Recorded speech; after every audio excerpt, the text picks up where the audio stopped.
the reason we have peanut butter allergies is his kids are too damn clean. And I was like, okay, sure. Who am I to argue with you? You're older than me.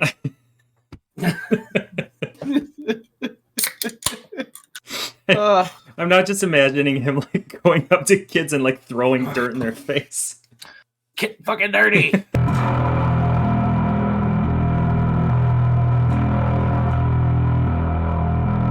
Hello, everybody, and welcome. This is the BREWDCAST. I am, as always, Bud Robinson. I do not have a peanut allergy. Up here is... I'm loving that face, Leon. Just for many reasons. Awkward. Yeah. Up here is Leon. Say hi, Leon. It's Leon Robinson.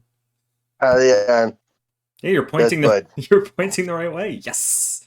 And up here is Bud. Town. The town historian. The town. So Right there. close. We'll just flip that in post. I was a Cub Scout. Look at my finger. No, Where did it go? Is that a tattoo on your finger or poop? Because I would believe either. I got tattoos on my fingers.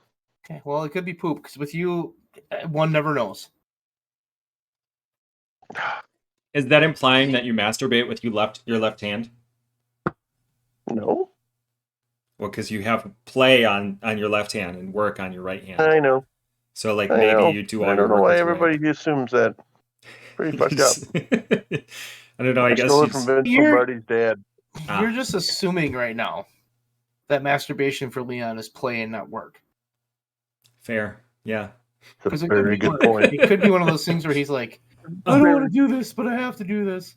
I don't want to change already... my sheets. This is already off the fucking rails. Regular Totally off the rails. ejaculation is good for your prostates.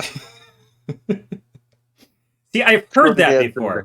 I have heard that before, and I've only ever read it in like a muscle and fitness magazine. And so I'm just like, was it bullshit? It's gotta be true if it's in the muscle and fitness mag. Squirrely Dan said it. It's gotta be true. Are we all taking baby aspirin now that we're old? I'm not. No. They're taking every other pill under the sun. I went to the fucking doctor yesterday, and they're like, "Are you taking a baby aspirin?" I'm like, "I'm not that old," and she's like, "Well, you're almost 40." I was like, "Fuck." I am 40. I know, you're an old man. I know. Remind me, I wake up and feel it every day. We talked about this in the last podcast too. We're fucking old. Yeah, it's true. Let's talk about shit. But anyhow, but I stole my tattoo idea from Vince Lombardi's dad. Oh, okay. Cool. Like he had that tattooed on his knuckles, or. Mm-hmm. Interesting. You should see the tramp stamp that Leon has.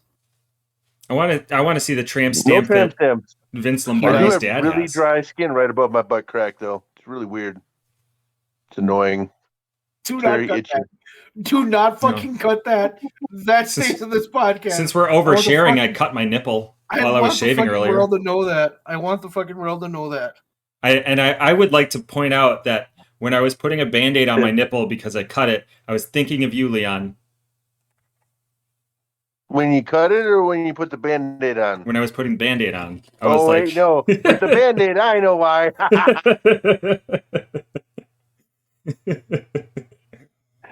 Hi, Town. Hi, Bud. Leon, whoever the fuck you are. Who knows? Oh, wait. I'm supposed to do this. It looks better when I do this. Yeah.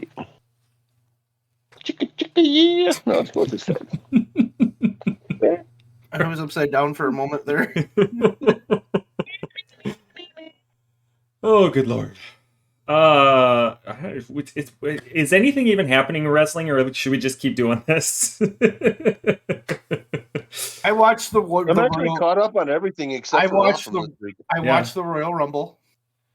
Me too. And I was pleasantly surprised. Yeah. I thought the men's Rumble was really fucking good. They did a really good job. Man. They did a good job with Gunther. Cody Rhodes had to win. Yeah, pretty much. If they don't give, what I just read is that the plan for WrestleMania is night 1 is going to be Sami Zayn versus Roman for the Universal. Night 2 is going to be Roman against Cody for the WWE. Come on, 0-2 Roman. If you watch that main event, and I know you haven't, Bud, but you, Leon, you have. Yes, I did. Way that shit unfolded with Sami Zayn and Roman Reigns. Mm-hmm. I don't think there's a better angle in wrestling right now. This is like this is like a top, really good. This is like a top 5 angle in the history of WWE. That's how fucking good it is. But the payoff has to be that Sami Zayn fucking beats Roman Reigns. That has to be the fucking payoff. And it can be a fluke and it doesn't fucking matter, but he's got to win that belt. So I hope they do it. I agree, but for all those reasons you just laid out is why I think that they won't fucking do it. Because they're poopy heads. So the swerve for the swerve. Because the difference is this though. If this was a year ago and Vince McMahon was calling the shots, there's no way Sami Zayn would beat Roman Reigns. With Triple H, Sami Zayn wouldn't even be there if it was Vince. I feel like they're fucking red hot right now. The Royal Rumble was incredible. Mm-hmm. Raw did a huge fucking rating. They got a lot of shit going on. I think they're looking at that going, fuck, they know they have to separate those belts. Mm-hmm. They have to have 2 champions for the world and the tag. They have to do it. Like, there's no way they can't. So I think one of the biggest issues with wrestling, and I don't know if we've ever talked about this, like the NWO, they were so dominant and they were so hot. They just kept feeding that train and they just kept letting them be. Mm-hmm. And they never had that payoff. They never had that boom, fuck you, everything just fell apart, you're done. Which they should have had when Sting fought Hogan. Mm-hmm. And that was like Starrcade 97. They never did that. No. And that killed them. And WWE's track record with stables is to just kind of forget that they exist. But I think this is one that you literally have to blow up. I think this has to be boom, the fucking bloodline's gone. Yeah. And it just kind of gets blown up at WrestleMania. Give Roman 6 months off, dude. The guy fucking earned it. Long ass reign, lots of fucking main events. Dude's on fire. I know you don't want to hear that, Liam, but Roman is on fucking fire. Sami Zayn is even more on fire. I think Sami Zayn's the biggest babyface in that company. You gotta fucking go. Right now, yeah, absolutely. As great as Cody is, and Cody's story should be how WrestleMania ends. I'm not arguing that. Because his climb, everything he did come back from the injury, that's the moment, I get it. But you can also do a moment night 1 with Sami Zayn, and he fucking needs it. Mm-hmm.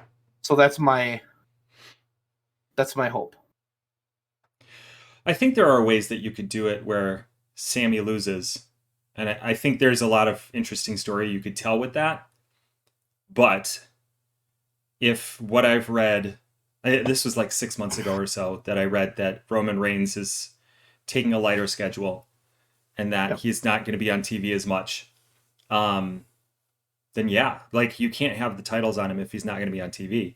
Take the titles off of him, bring him back when you need him, or bring him back for stints, 2 months here, 2 months there. Why not? Because he has earned it. He's carried that company for how long? My issue with that, because Vince forced him to. Yeah, my issue with that is, like, Hulk Hogan carried the company in the 80s, but Hulk Hogan carried the company in the 80s because he was over and because he was a fucking star. And Steve Austin carried the company from like 97 until 2003 because he was a fucking star and he was over. Mm-hmm. And John Cena carried the company because he was a star and he was over. Roman carried the company because they absolutely pulled the rug out from everybody else. Yeah. And he was the only guy they made look fucking remotely relevant. So it's a different feel. And I don't think it's fair because I think if they would have got him over more organically, I think he would have been the biggest thing. Because the dude can cut a promo, the dude can work he can work a style. He's got the star presence, he gets it. Like he's got an aura. But you can't shove him down people's throat when they don't want him. And that it fucked him. His whole career got fucked because of that. Yeah. Turning him heel was brilliant, but 6 years overdue. Too little, Yeah. too late. Yeah. They tried so hard, I and mean, they not had 6 years, but I mean, 3 or 4 at least. So. felt like 12. Just like it felt like for fucking ever. Well, and to your point, Town, like the WWE has a track record of doing that. Has a track record of picking one guy and saying you carry the company.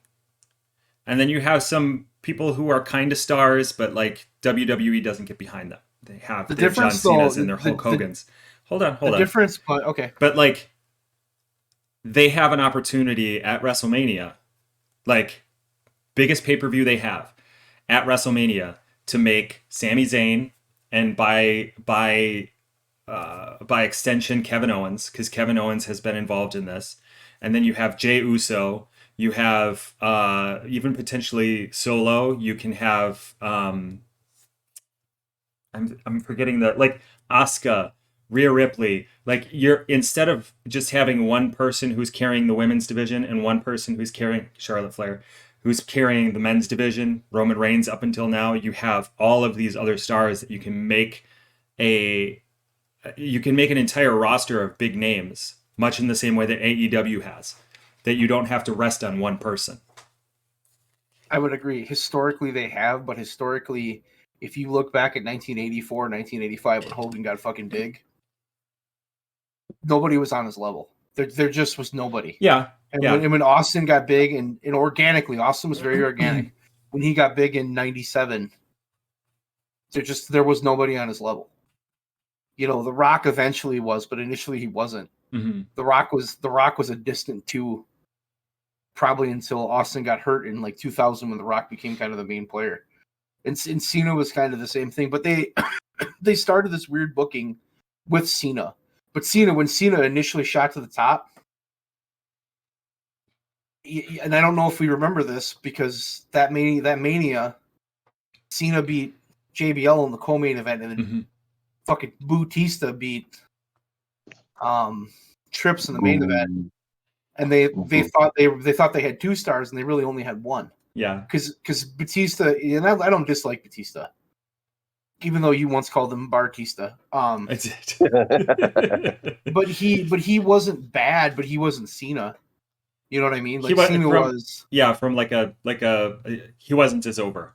Like, the fans didn't latch onto him in the same way. And I think a big part of that is the organic bit. I think Batista in a lot of ways was Vince's guy, and so Vince pushed him. Yep. John Cena got over organically, and then he was pushed. Yeah, then they latched onto him and they fucked it all up. But yeah, the Rumble was surprisingly good, because I'm not watching a shitload of WWE. The women's Rumble, I wasn't as into. I didn't know a lot of the people in it. No, they have a lot of people I don't know, but that's good, because they need to get more people in. Ripley starting number 1 and winning the fucking thing was the right call. Make her a monster, because she's fucking incredible.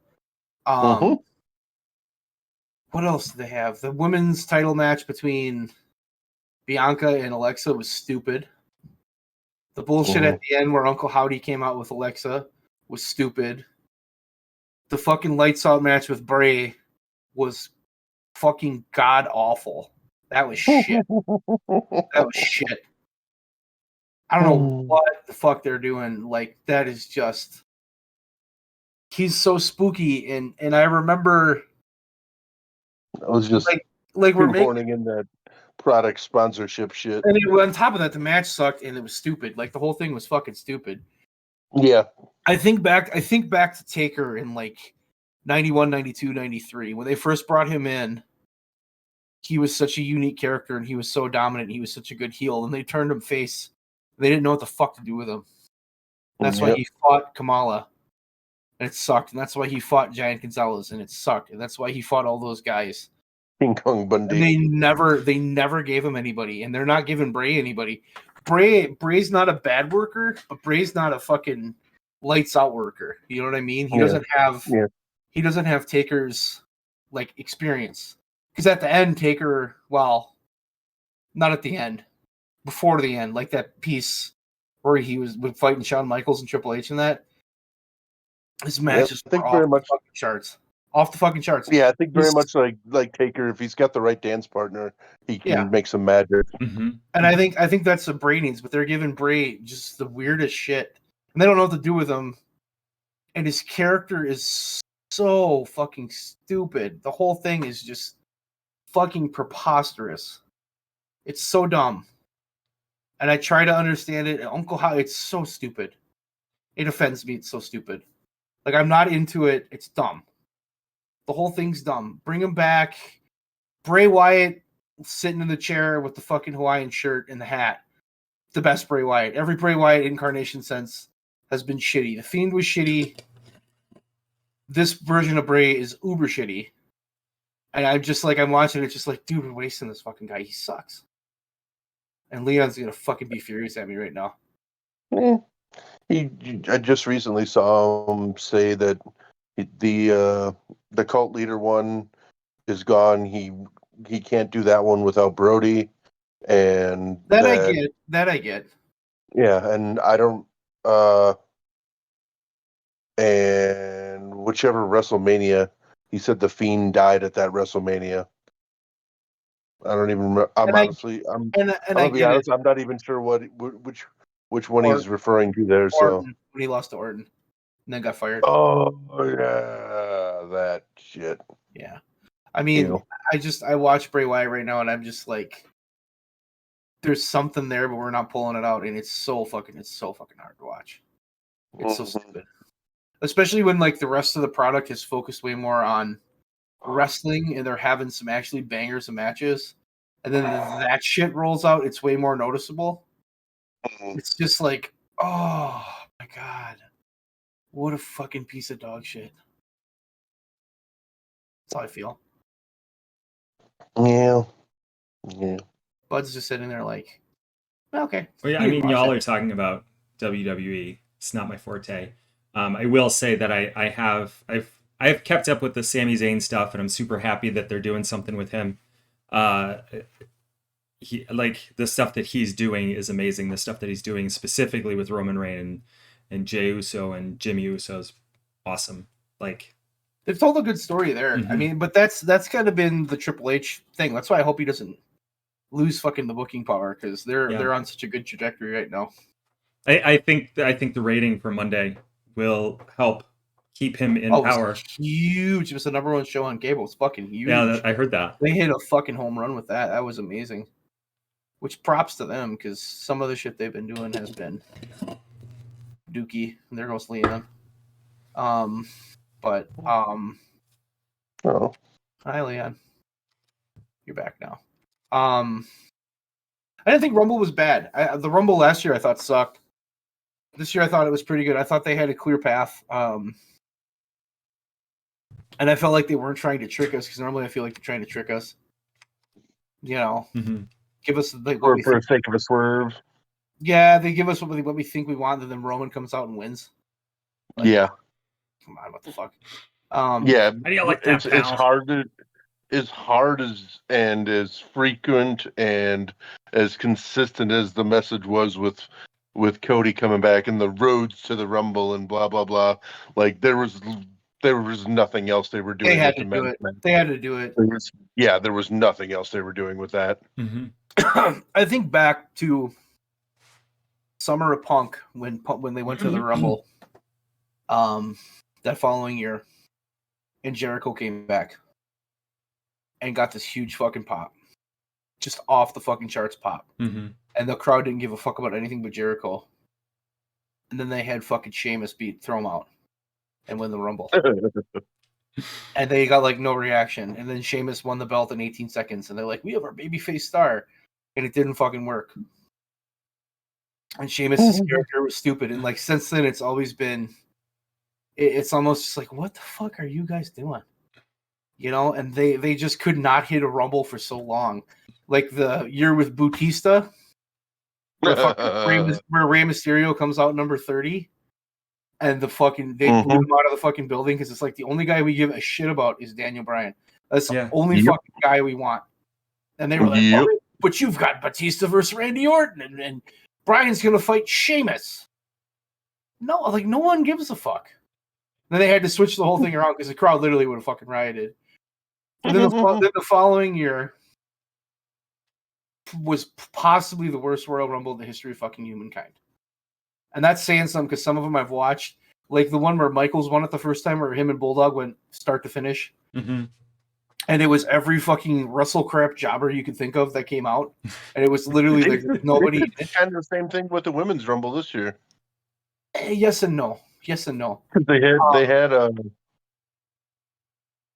Yes and because no. they had Rhea and Liv go the distance there. Yeah, but that was, I think it was what they needed. They didn't have the same level of jobbers. I'm talking like Jacob and Eli Blue, fucking Max Moon was in there, Duke the Dumpster. Jacob and Eli and their fucking SS boots. But they came out with that Rumble the year after Bautista, and they had fucking Roman come in, and they gave the longer countdown, and the crowd just immediately in Philadelphia shit on him. And it was just like this, and then I remember the end of it. The end of it was I love Philadelphia crowds, right? Was Kane and Big Show beat the shit out of like 8 guys in the ring and threw them all over the top rope, and then Roman persevered and managed to throw them out. And then Rusev was hiding on the outside. He came in and got thrown out again.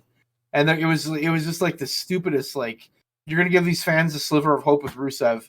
Then it's supposed to be this like crowning moment of he threw out Rusev. He's the guy. When people realized that Rusev was left, they immediately got behind him.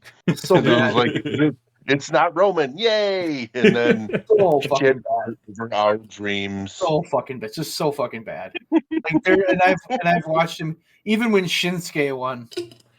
Like that Rumble sucked, but Shinsuke won, and I love Shinsuke. But then he went to Mania and fucking lost. And Asuka and Shinsuke won, and they both lost to Mania. It's like, what the fuck are we doing?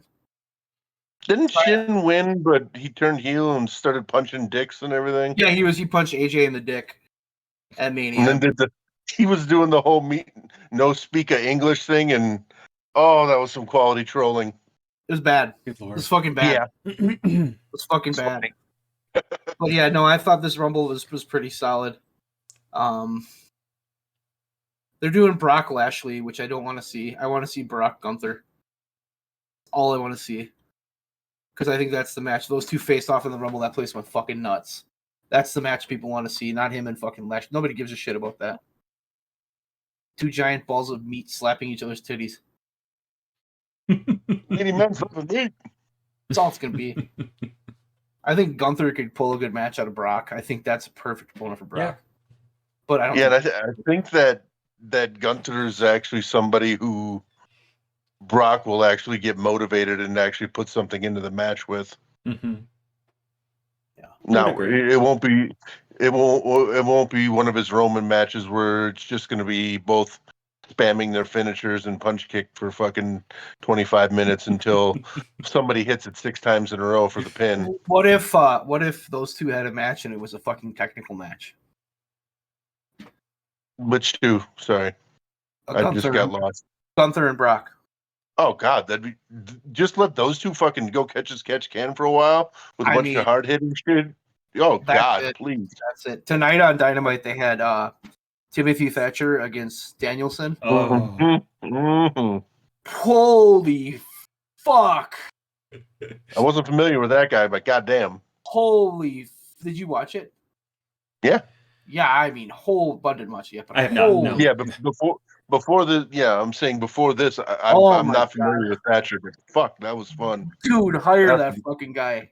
That's some wrestling. That was off the fucking chart. That was the best thing on Dynamite. I was just like, they came out and they started. I knew a little bit about Timothy Thatcher. They started doing shit. I was like, holy fuck, this is amazing.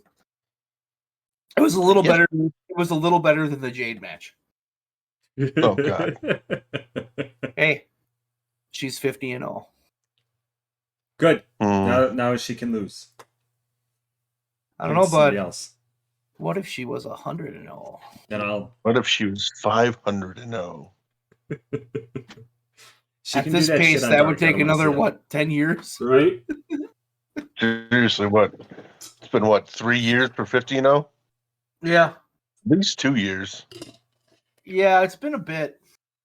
I don't know. Her match tonight was whatever. Whatever. I want to know what the fuck's going on with the AEW microphones. because every fucking week something happens to a Yes. microphone, and like tonight it was Daddy Ass had to get another microphone. You could see he got like, pissed. fuck. Mhm. That pisses me off because it makes you look so fucking bush league. Like we don't even Yeah. have a working fucking mic. Yeah. Once or twice is one thing, but like Every week. every week, Yeah, every week. the last 3 weeks at least. I think they're on a good trajectory though too. Yeah. Because I think they know what they are, and they've got some people back. I like that they're not just spamming the elite and just throwing them out there, making them do everything. I think that's good.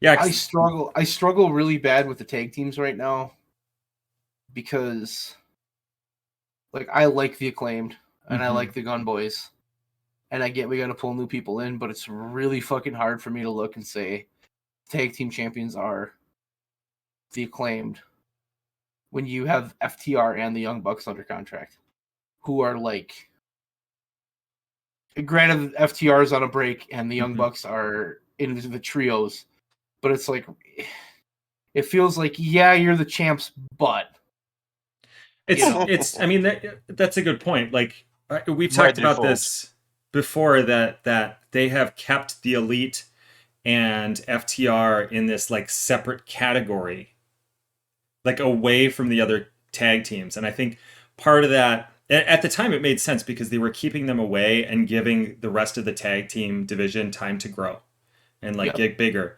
But now it seems like their entire focus is on the Acclaimed and whatever the Acclaimed is doing, which is fine because they're your champs, but you still have to, like, in this moment, I can't even name another tag team aside from the Guns. The Guns, they're not really like Jungle Hook. They're not a team anymore, though. Oh, they're not? They're not really a team because it sounds like, I think they're going to push. Yeah, that old promo pretty much. Yeah, Jack Perry cut a promo about how I'm going for a singles belt. I think he should be TNT champ. He's like, I've done the tag team thing before, blah blah blah. Who are those two guys? Error or something or other. Oh, Top Flight. Yeah, Top Flight. Those guys. They're good. They're starting to drift towards trios though. A little bit. They're having a trios match next week, which I think will be great. Yeah, them and AR against the Elite. Mm-hmm. They had a bunch of fucking. They're the tag team that the Acclaim fought tonight. Who the fuck were they? Never heard of them before. They're fucking tights. Like Beverly Brothers. They're fucking tights. Fucking sign them. Just sign them and push them because those tights were fucking amazing. Those were the best wrestling tights I have fucking seen in like 10 years. They were fucking amazing. They were like straight out of 1980s fucking Scarface. That's what they looked like 1980s Miami. They were fucking amazing. I was like, oh, who the fuck are these guys? I don't know who the fuck they are, but their tights are fucking amazing. Push it to the limit. Yeah, like give them an 80s gimmick. Like let them go. Yeah, the tag team division's weird. Yeah. A lot of those big tag teams sort of wound up going for trios. Yeah. Like Death Triangle and House of Black. Well, they're giving Death Triangle a break, which I think is good because they were all over that show for a while. Keith Lee hasn't been around. Yeah. I'm waiting for him to come back. I hope he comes back and gets a match with what's his face at the pay-per-view. Swerve. I bet you they booked that for they Revolution. Need to do that. They need to do that. Yeah. The Jericho Appreciation Society has that tag team in it. And they don't do anything. They don't ever fight as a tag team. They do literally nothing. Yeah. They're just hilarious. That is not true. They make Chris Jericho laugh. They do commentary on Dark with Paul White. That's my reaction. They're hilarious. It's mostly Daddy Magic, but the other guy kind of shows up sometimes too. They're hilarious. They're fucking hilarious, and they've got great characters. Yeah, for sure. I think they just amuse Chris Jericho. That's where I'm at with that. I think that's true. I would agree. Paige and Tony Storm turning heel. That was brilliant. More brilliant tonight because they turned Jamie Hayter and Britt Baker face. And then Ruby Soho's like in the middle of it. I'm sitting there like, oh, this is what you need. Yeah. This is what you need. Yes, absolutely. But and I hope they keep Willow a part of that as well. Because I think Willow could definitely use the rub from all of those people. I think so too. She's great, but she's still getting steam. So yeah, she I don't could know use how the rub they'll- from Britt. Yeah, when they- Britt came out last week, in the middle of Tony Storm's match, like that place popped hard. One of the issues, you also have Sheeta, who's kind of in the middle of that too. Yeah, I don't know what they're gonna. Have they done anything with her tonight? So you have Sheeta and you have Ruby Soho and Willow. I don't know if she fits in that. Yeah, But I am with you. I hope she does, because otherwise she's just going to kind of fall into a background character. yeah. Maybe have her beat Jade. God, yes. Anybody, Give me literally anybody. Yeah, No, Willow would be a great choice, honestly, I think so. because I think Jade would sort of pass her off and have some shit happen. I don't wonder if Paige and Tony Storm are going to run this heel, and they're going to be great at it. They're fucking amazing already. Mm-hmm. I always thought Paige was a really good heel. Mm-hmm. If they're going to do that, if they don't somehow, because if their motto is these original AEW girls are shitty and they don't know anything and we hate them all, well, Jade's an original AEW girl. Go after that belt, get it off of her. She needs to not be champion. Yeah. Just like Wardlow with the TNT belt, it just didn't. It doesn't work because that's a belt where you got to be. It could be such a good belt if you had matches. If you went up every week and had They matches. put him on trajectory for that again. I know. I shook my head at that. I thought it was stupid. But that main event was good. I didn't really like the ending. I get it though, because Tony Khan doesn't like interference, so it's kind of going to play out that way.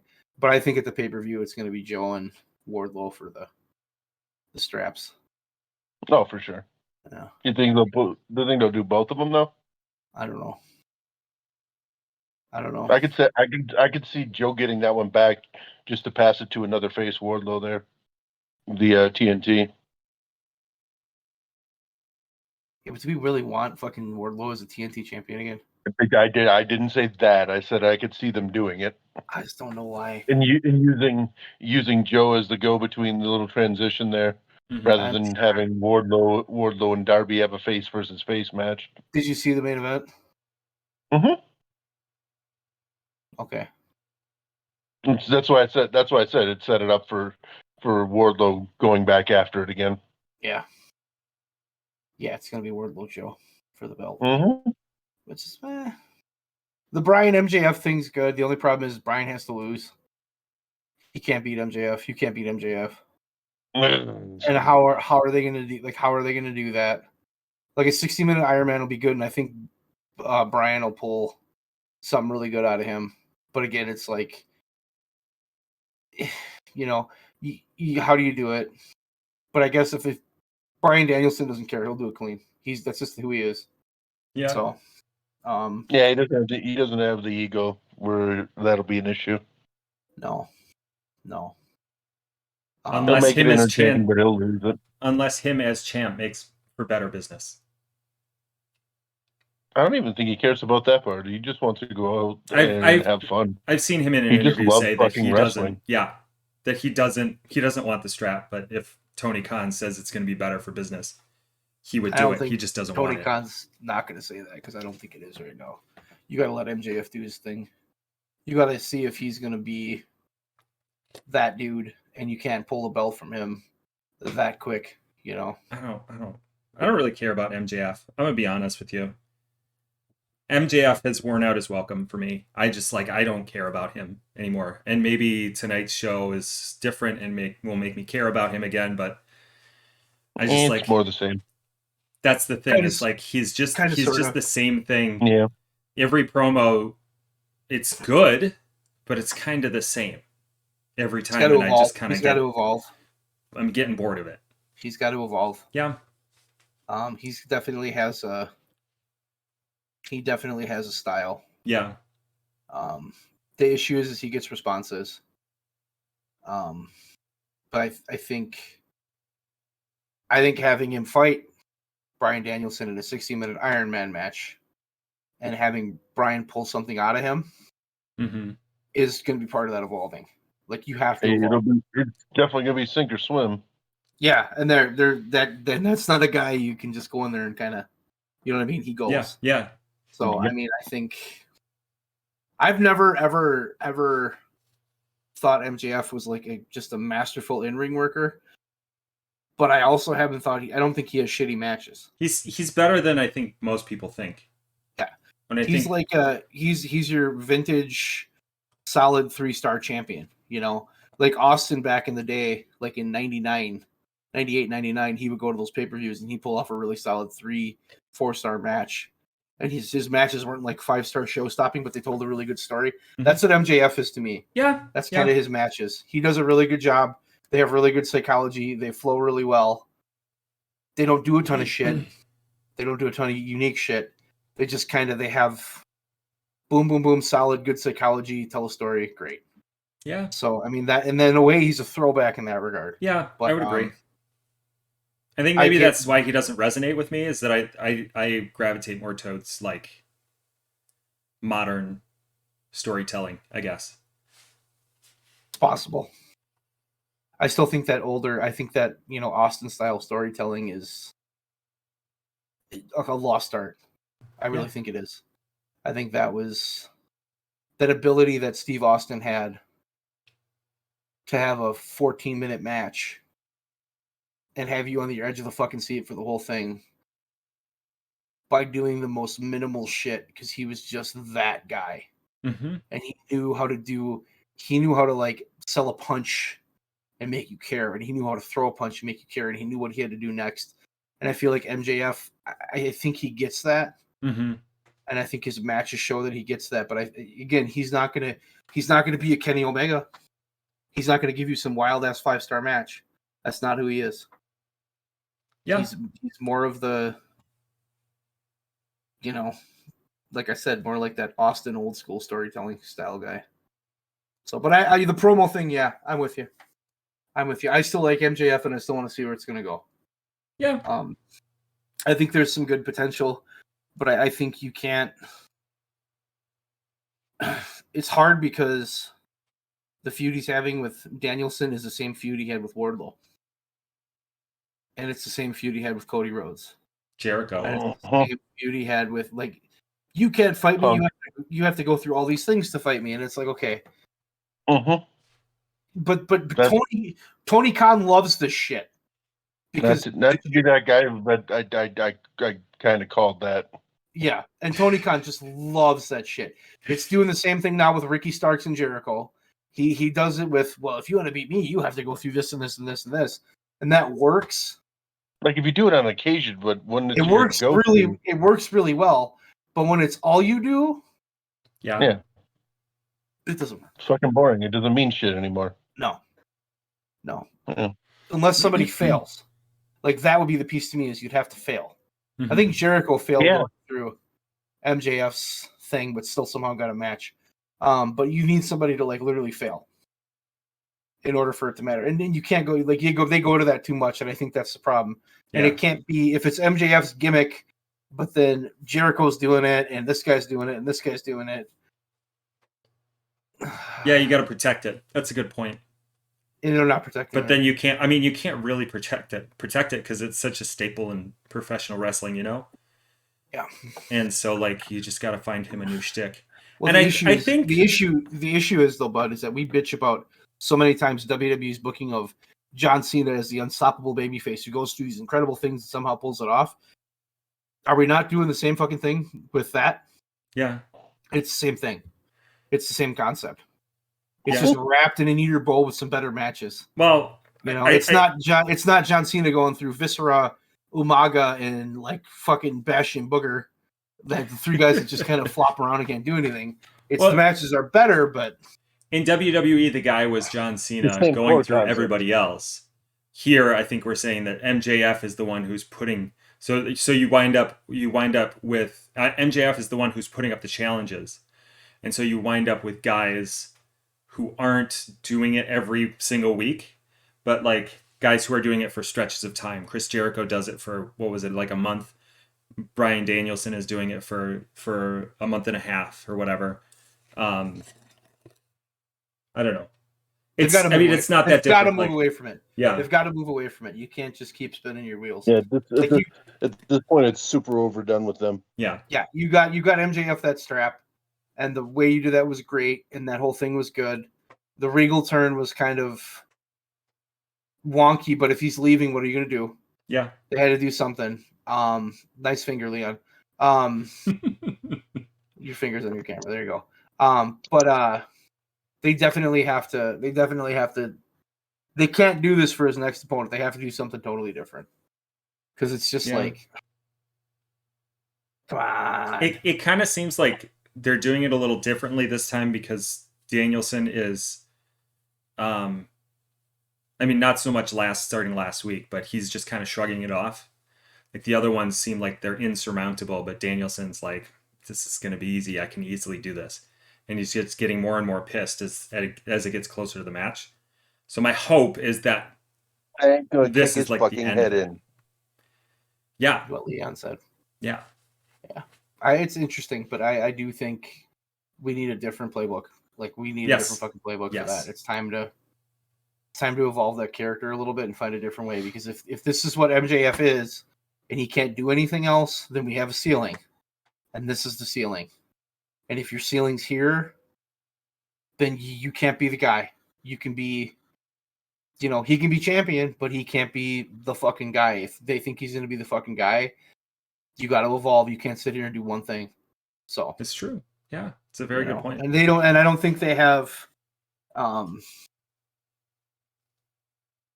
look back and there's been some really good heel champions in our lifetimes. Heel Rocky and the Corporation, amazing. Yes.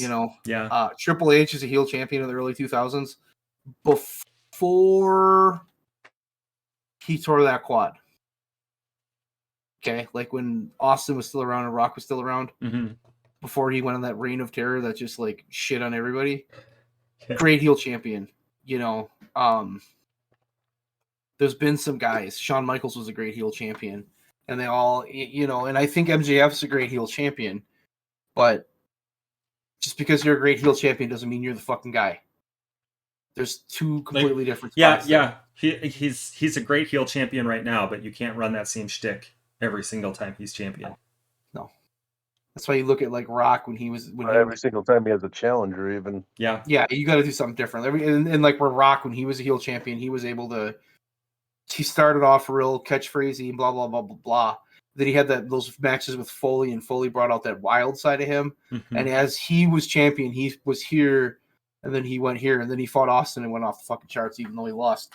And you got to find, kind of find that mix for MJF, because you can't just. Is he their best heel? Probably. He's their best heel in terms of response. Like, he gets the best response as bad guy. And part of that is because people love Chris Jericho. Mm-hmm. I don't want to boo Chris Jericho because he's fucking amazing. Even when he's a heel, he's so like ridiculous and amazing. It's like, I love the fucking guy. Yeah. It's hard to boo Chris Jericho. So because you could argue Jericho's a better heel, but Jericho doesn't need to be the champion. Right. So you have a good heel. Brian's a good face. Brian's a good heel though too. Brian's a good face. So it's the right mix. But you also have to find that guy to kind of be his foe, and I don't think they have that either. I don't think they have that proper foil. You don't have that yin to the yang. You just have the yang. You need the yin. If that makes sense. Yeah, I could see Punk in that role. It's not Mox. It's not Mox. Mox is way too different. It could be Punk though. If Punk comes back, let me rephrase that. When Punk comes back, we're gonna boo that motherfucker out of every building he goes to. Yes, that's fair, but I think as characters go, like you look at their feud, and I've said this before, you look at their feud, it's some of the best shit that both of them have done.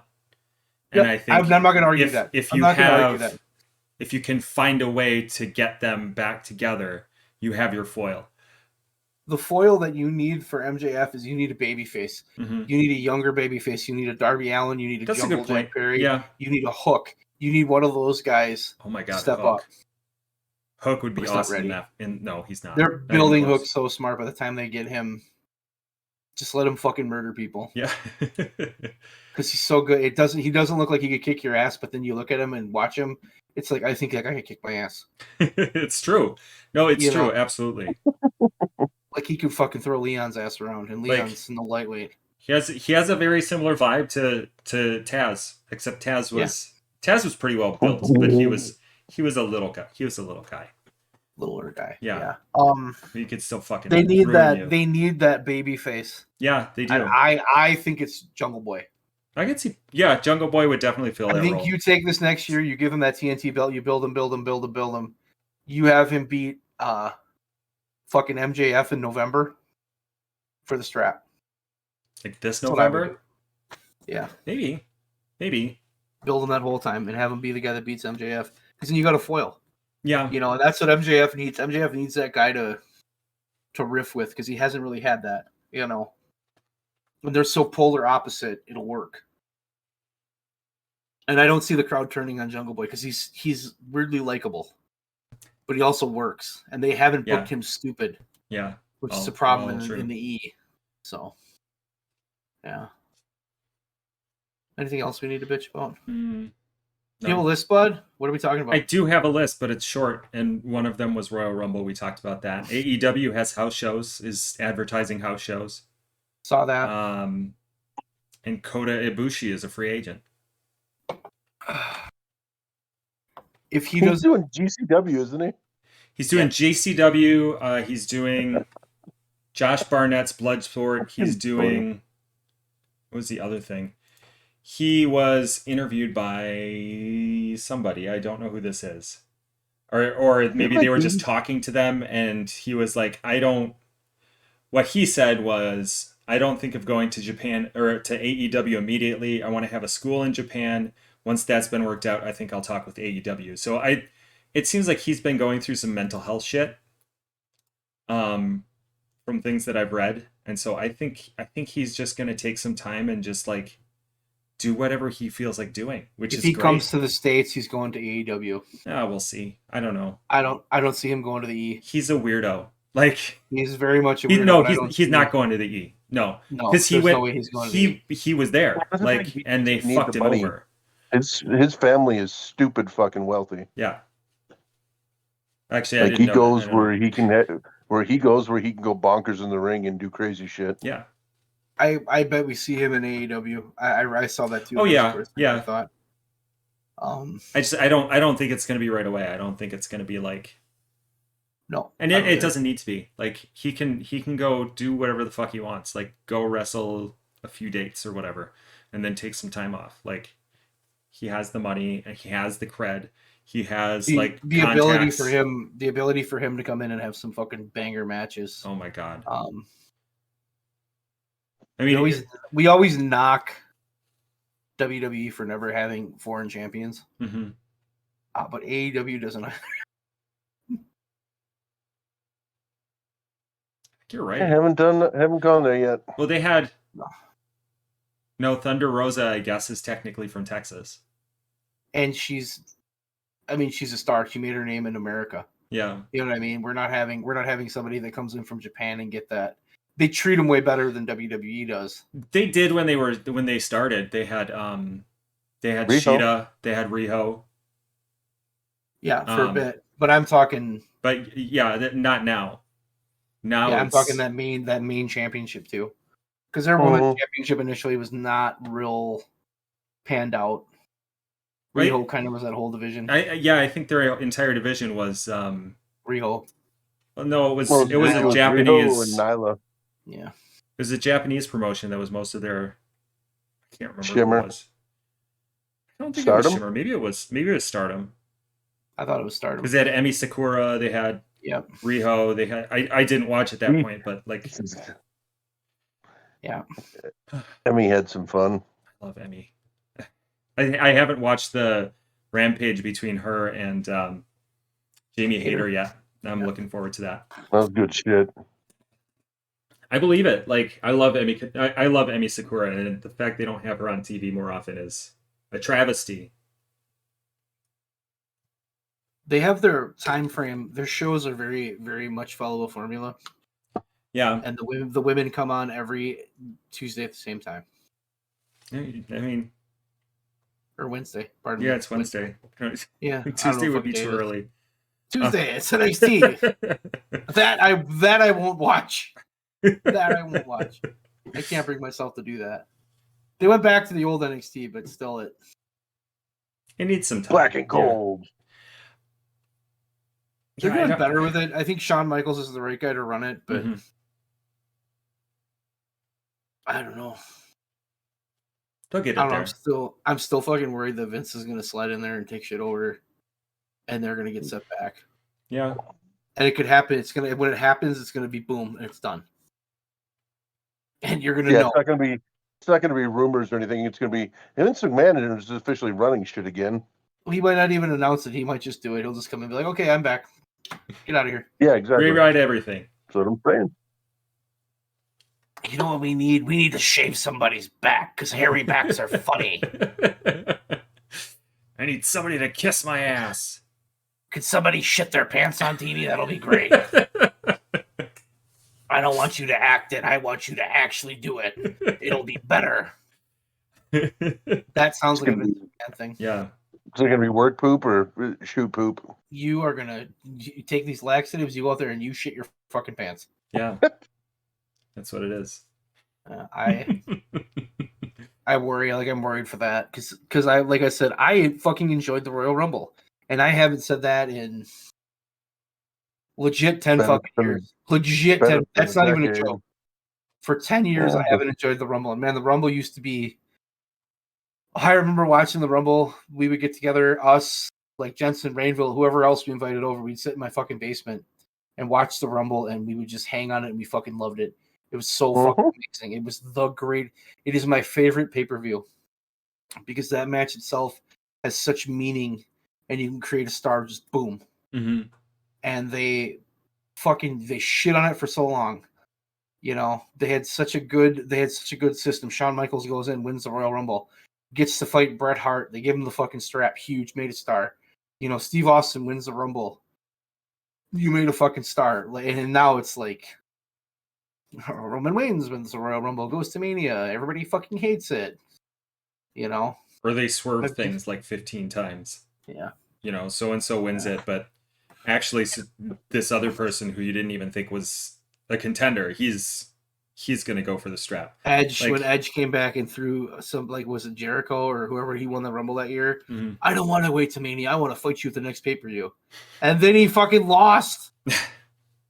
Like, what? I don't want to wait till Mania. What the fuck? It's like, no, I want to be in Mania. I want to be in the main event of Mania. Just, I don't know. Edge. No, I want a main event the C-level pay-per-view. Edge once had a match at WrestleMania with Booker T over a shampoo commercial. Oh God! Don't ever forget that. Japanese shampoo commercial. Oh my God! Don't ever forget that. Top quality booking right there. Top quality. And that's why Kota Ibushi is going to go there. The difference, though, is back then is they were stars. Yeah. Like, Edge was a star, Booker was a star, so you can get away with it. Now you do that, everybody's just like, wow, these guys both suck and this is stupid. So you just shit on everybody. Not that they didn't shit on them, but those two were able to have a good enough match and had enough presence and star power that people were like, oh, okay, I can watch this. That's true. It's stupid, but it's okay. I'll survive the story just so I can watch the match. Yeah, I get that. Yeah. Booker T, it's frustrating the way they booked him. That fucking Mania where he lost to Triple H after Triple H made every fucking racist joke and gesture towards him. Oof. Then he got pedigreed and was out for like 20 minutes. I remember watching that we watched that together. I don't know if you guys remember this. And I was the only one who was a Triple H fan, and I was like, he can't win this fucking match. And then he fucking won, and everybody in the room, including me, again, I was a huge Triple H mark, was just like, what the fuck? I think I was there for that, yeah. Fucking, you were there. I remember how pissed you were. Leon was pissed. I was fucking pissed because I'm like, what? That doesn't make any fucking sense. It doesn't make any fucking sense. Triple H is the guy. That was like, was that before or after the Benoit Mania? I think that was after the Benoit because that was 20. I think that was like 21. Yeah, I think that's right. Yeah. You would know better than me, though. I can't remember that because 19. No, it was 21 because 19 was Jericho. Triple H was. Oh my god, that was fucking bad too. That fucking angle. Stephanie. Jericho became Stephanie's bitch and was like outside watching the dog, and the dog got hit by a car. So the world champions like a dog sitter. That's where he fits in the fucking storyline. I forgot about He was watching the dog poop. I didn't mean to get him in like Triple H. I'm gonna fight you for my dog, and like it was a feud between Triple H and Stephanie. Jericho just happened to be there. And then on top of that, Triple H, that was when he came back from the torn quad. Mm-hmm. He was so fucking juiced Mm-hmm. when he came back. When he came back in Madison Square Garden that night and beat the shit out of Kurt Angle. Kurt Angle's a big dude. Kurt Angle looked like a little fucking kid. Yeah. Triple H was like, I was sitting there like, holy fuck, is that guy big? Yeah. He was fucking gassed to the gills at that point. Yeah, he could, but he couldn't work. That was the fucking problem. Is he's so big he couldn't fucking work. You know. But he was another guy that had that old school psychology style. He was very good at that too. The problem was the problem with Triple H is and always will be he didn't lose when he should have lost. And there's like a line of names that he kind of fucked over that could have been stars. Kane, Booker T, Van Dam. Yeah. You know, Van Dam especially. But Yeah. they missed the boat with him. They missed the boat with Booker. But they weren't made in WWE, so they didn't want to do it. They'd rather push Naked Midian. Naked Midian. Yeah. Classic. I love Naked What a Midian. great guy. Although that was a pretty fun gimmick. I enjoyed that gimmick. Oh, it was so stupid. It fit the time. He's naked. Yeah, okay, cool. Why? Edgy. Super duper edgy. I just remember, I'll tell you what I remember about Naked Midian. Is he ran out that one night on TV and he had the fanny pack on over the flesh-colored thong. Yeah. And the next week they did a fucking thing in the back with him. And he was sitting on like a couch with his legs crossed, and somebody came in and like, what the fuck? And he's like, I just like being nude. And he had like this promo where he cut it. And then the guy that was talking to him was somebody from like the fucking somebody from like the ministry or something that he was friends with. And then I remember he's sitting there, the guy's like, this is so weird. I don't remember who the fuck it was. And then he spread his legs and like moved his legs to cross them. And the other guy just goes, oh, like that. I'll never forget that. Because it was so fucking stupid. It was so fucking stupid. Yeah. So fucking stupid. Do you remember when Vito was a cross-dresser? Yeah. Yeah. I remember that and I think, oh my fucking God. Like, what was that meeting like? Was it Vince just saying, you're going to wear a dress now? Or was that Vito's idea? I kind of think that was his idea. And that was just and then he got canned like 2 months later. Did you like Vito? He was all right. Like, he was a decent wrestler. I've heard a lot of things about, Vito, he's great. Then I watch him and I'm just like, I'm not fucking seeing it. He was just a dude. I mean, I wasn't felt that way. Amazing, but he was a large fella. Yeah. He was in a tag team in WCW, wasn't he? Yeah. With somebody else. ECW too, I think. Unless I'm thinking of the other Vito. No, I think you're right. But he was in WCW. Mm-hmm.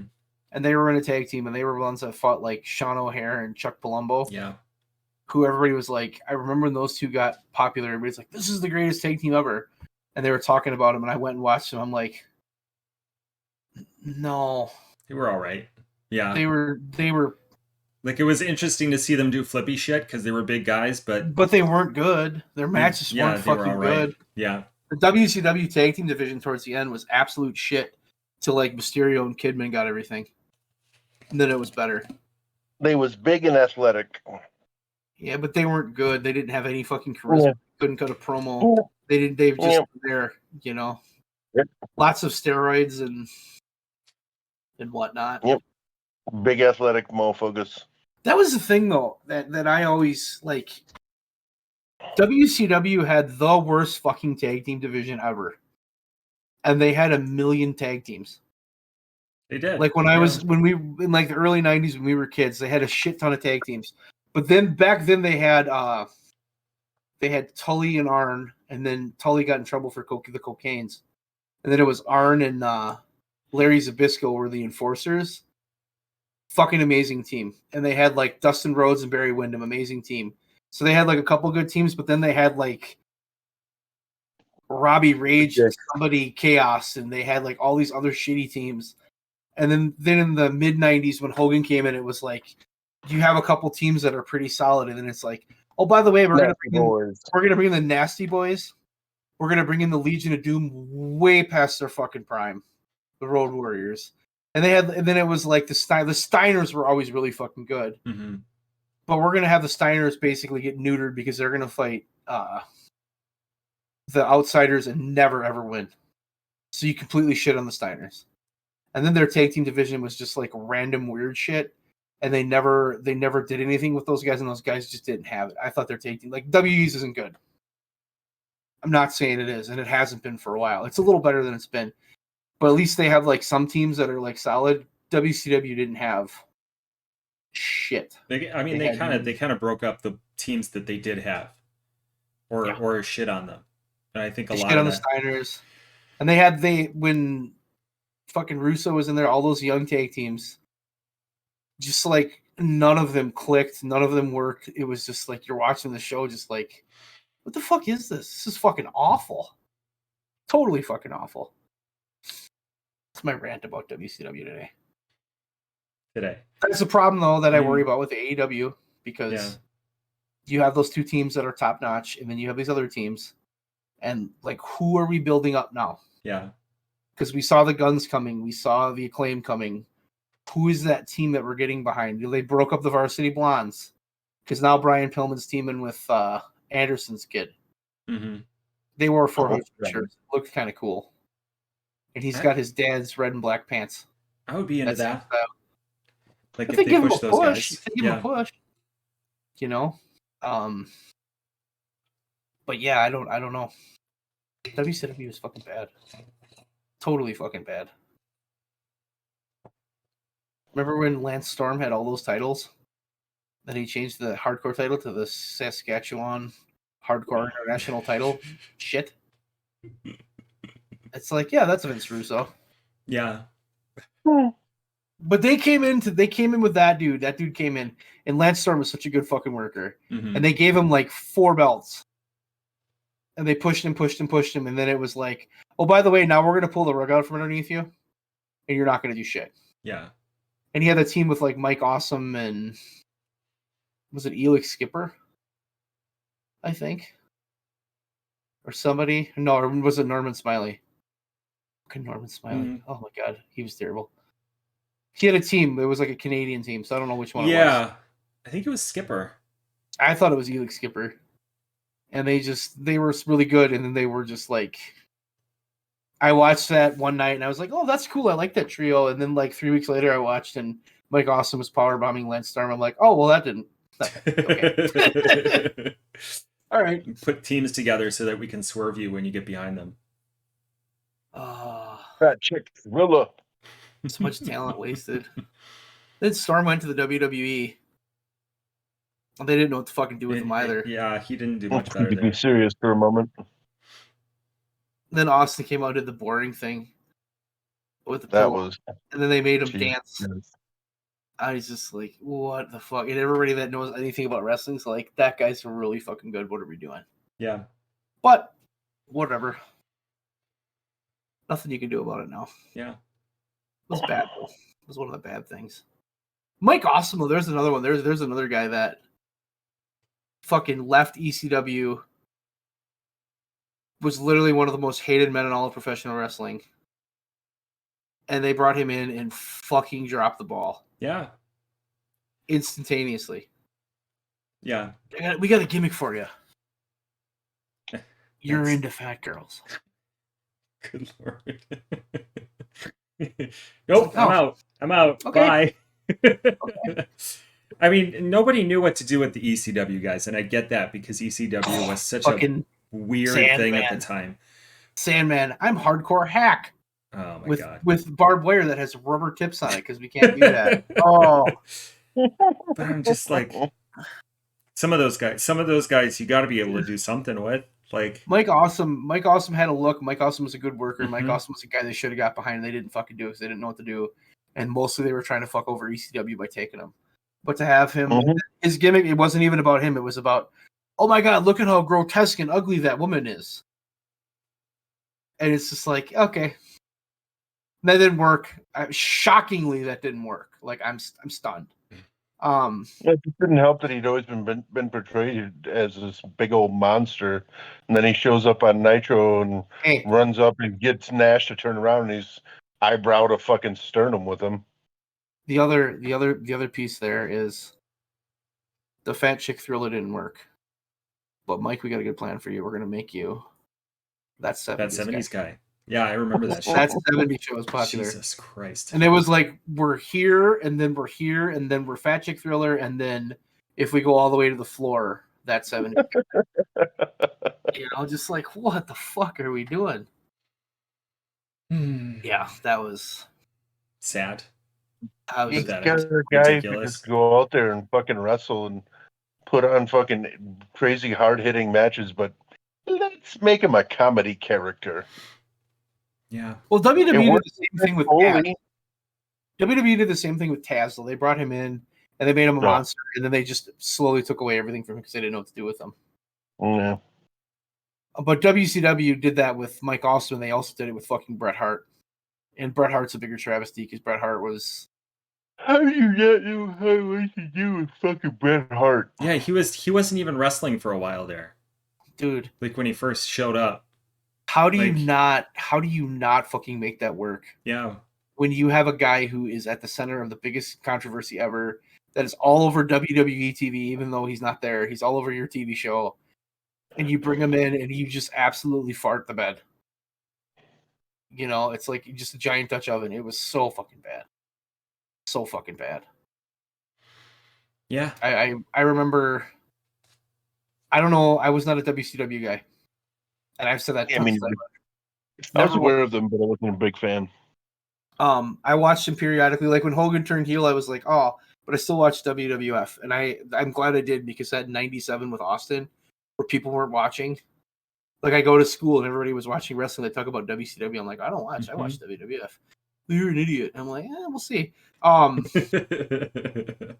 because I knew Austin was going to be. Oh, that one. You just fucking felt it. Like you watched it, and you felt it. And I also, whenever I watched something happen in WCW that was supposed to be a big moment, it didn't feel big. But whenever I watched WWF do something that was supposed to be a big moment, it was insanely fucking huge. Just the feel of moments, and I don't know why, and I don't know what it is, and you still kind of feel that way. There's something about WrestleMania. There's something about the way they do it. There's something about the way they put that together. But I remember fucking Bret Hart so long.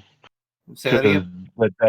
We've just been conditioned for so long that's the big show, that's larger than life, that's that huge moment that we just accept it as that at this point. It is, but it's also like that in WCW though. No, but it's also the amount of fans in the arena. It's also the lighting. It's also the presentation. Yeah. When you watch Hogan turn heel, when join the NWO, and you're in this little shitty arena, and I could you could see people's faces. And when you watch like WrestleMania, and when that fucking ring is on Hulk Hogan, and he's posing and doing that shit, you don't see people's faces in the crowd because it looks like it's big. It looks like it's fucking huge. And at WCW, it was like, I could sit here and I can watch this guy sitting behind Hogan. I can watch that guy's face and his reaction. I couldn't do that at Mania. It just felt bigger, and the way they produced it was better. If that makes sense. Like that's the way I've always looked at it. No, I get you. But when they brought Bret Hart in, it was just like, this is fucking. He was just another doofus after like 2 weeks. Mm-hmm. And it was just. I remember he pulled Hogan's head out of the box or something, and like it was a statement of, "I'm not going to join the NWO." I'm like, dude, you're the biggest fucking free agent in wrestling. Who gives a shit if you join the NWO? Come in here and beat people up. Like that's all we want to see you do. Fucking tear these people apart. Mm-hmm. Give us every dream match we've ever wanted. Wasn't part of the thing though at that point, like everybody was. That was the main story in fucking WCW was the whole NWO and who's joining and who's going to fight them and which side are they on, type of thing. Starrcade 97, Leah. Shouldn't have been what happened. Should have been the fucking end. Sting wins. Yeah. NWO goes away. Hogan licks his wounds and fucking leaves. Here's Bret Hart. Let's put Bret Hart into the situation, And then instead he just became a pawn to that. Because there wasn't a bigger name in November, December of '97 than Bret Hart. Yep. He was the guy because the fact that Vince McMahon fucked him over, and WCW easily could have used that, and they didn't. They fucked it up, and then Vince McMahon managed to use it, and now the rest is history, as they say. So, Truth. True that, but kind of a sidebar thing, but Pritchard's his podcast, they did a joint one with Bischoff recently, and they both talked about the whole thing of everything leading up to the screw job from both sides of it, and that was actually pretty interesting hearing it that way, especially with Bischoff's point of view on it, because I don't think I've ever really heard him talk about anything related to that before. I'm gonna have to look that one up because that actually sounds entertaining. Yeah, it was actually pretty good. Yeah, it was interesting. Like, it wasn't there wasn't anything like new or mind blowing or anything with it, but it was just interesting hearing it from both of their both sides of the story at the same time. It was pretty cool. Eric Bischoff is such an interesting guy because he he's a fucking he changed the fucking business. He does not get credit for that. He changed the fucking business, and he did something no one else has ever done, and he did all this shit. I think the problem with Eric Bischoff is that Eric Bischoff left the business, and now he just runs his mouth about shit. And in Eric Bischoff's mind, the business is still stuck in 1998.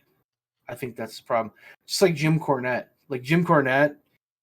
that motherfucker has so much wrestling knowledge. The problem with his wrestling knowledge is it's from 1987. Yeah. Because in 1987, he was the guy and he knew what to do and he knew how to book. The same thing with Bischoff. Like, Bischoff was a fucking brilliant guy. Got put into a situation where he got a chance. And Turner fucked WCW. Bischoff didn't help with his booking, and then signing fucking Vince Russo clearly was yikes. But he fucking changed that business. And he did so much, and he's a smart fucking businessman. He really is. And he's a smart guy, and I think at the core he understands the wrestling business. But the business has changed so much. Those guys are they're fucking boomers who are screaming about shit. Well, back in 98 when I was pushing Hogan and the Warrior, this isn't how we did things. And then Bischoff's like, well, in the Midnight Express in 1987, the heels and the faces couldn't be seen out in public together. It's like, yeah, okay, well, yeah, it's 1987, dude. Yeah, it's not true anymore.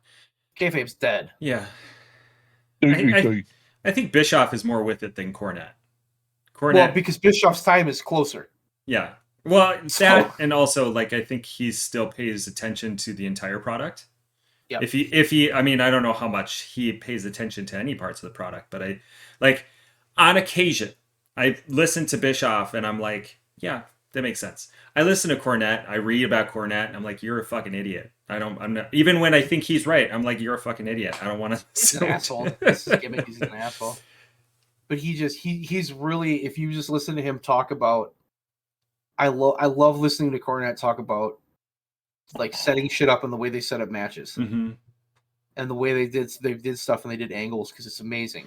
It's amazing to see the way his mind thinks. But the fucking problem is it's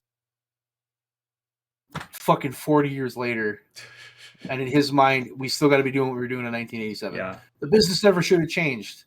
Well, that crowd of 500 people you just wrestle in front of is that shit don't play. It's a totally different. And also, whether he thinks that it should have changed or not, it's kind of irrelevant, isn't it? It fucking changed. It did. Fucking changed. The Young Bucks ruined it, and he's never going to be okay with that. Well, he bitches about Russo because Russo changed it. He bitches about Vince because Vince changed it. When Austin started, he did not like Austin.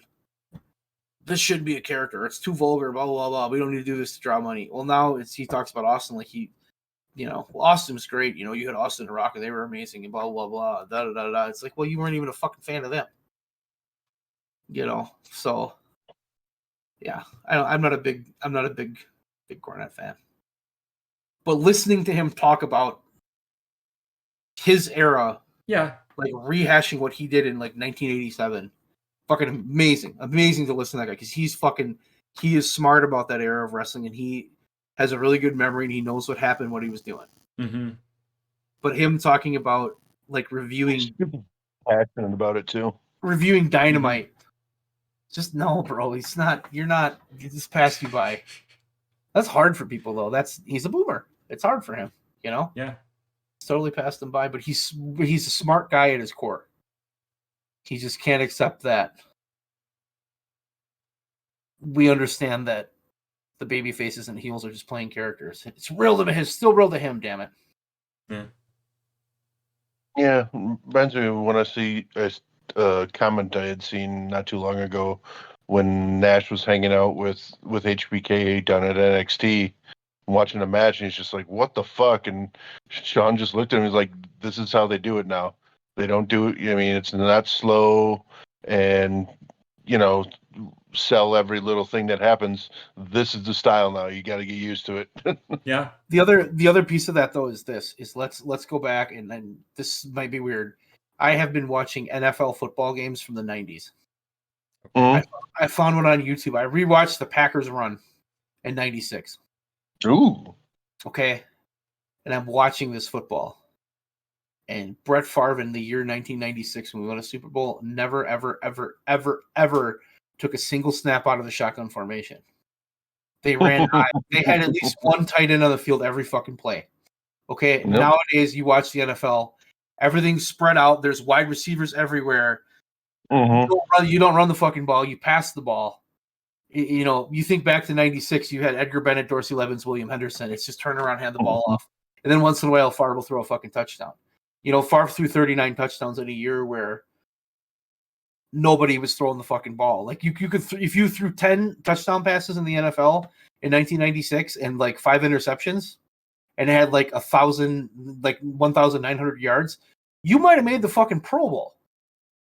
And now, like, Patrick Mahomes does that in a week, 2 weeks. It's just like, fuck. So the way that people, we don't want slow, we don't want plotting, we want fucking explosions, go, go, go, go, go, go. So it's that way in the NFL, it's that way in professional wrestling, it's that way in basketball. Fuck, it's that way in college football. We want points, we want exciting. We don't want 2 teams sitting there barely moving, barely fucking doing anything. We want excitement. Yeah, but it's also just like an evolution of, I think all sports evolve in that way. Yep. They start slower, more methodical, and over time they get, because people find new loopholes, they find new ways to do certain things. Well, the NFL changed the rules. Yeah, rules change, absolutely. And you can't, when you're the WWF and it's 1995 and you're pushing Diesel against Mabel, and the crowd's just shitting on it, and then you go and you watch ECW, who has this wild ass, fast moving match, and that's getting over, and you're not. Well, it's like, oh, okay. Now we got to change things. Yeah. These fans just don't understand. The fucking gap from 95 to 98 is bigger than the gap from 98 to now. That's how I feel in professional wrestling. From like wrestling in 95 was so 1984.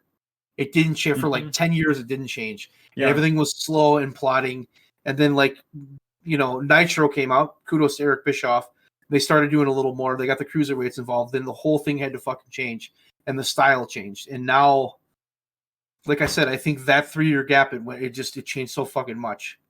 And now it's more gradual now. I think the NWO definitely changed things, but I think the cruiserweights changed a lot of that. And I think that's a huge influence on what is happening now. Between that and UFC, like the crossover of UFC and I mean, I guess it's not crossover, but like UFC style. And WWE came up at a similar time, and I think that a lot of the guys in WWE enjoy UFC. So they've adapted like the MMA stuff. They've adapted the cruiserweight stuff. They've adapted like there's so much more material that they're pulling from than they were in 1995. Not kick, punch, body slam, elbow drop pin. Yeah. Yes. Yeah. Yeah. 95 was a bad year. 93 wasn't a good year either. Yeah, it was bad. That time was so the characters and everything, and it sounds like a weird thing to say, but I think wrestlers are better athletes now than they were in those early 90s, late 80s. Yeah. Oh, for sure. Because we were more about sideshow stuff. You know, like Andre the Giant was a huge star, and old Andre couldn't walk to the ring. Mm-hmm. And he was still more mobile than some of the people they were fucking putting out there. You know what I mean? They had some guys that should not have been Block nuts. Exactly.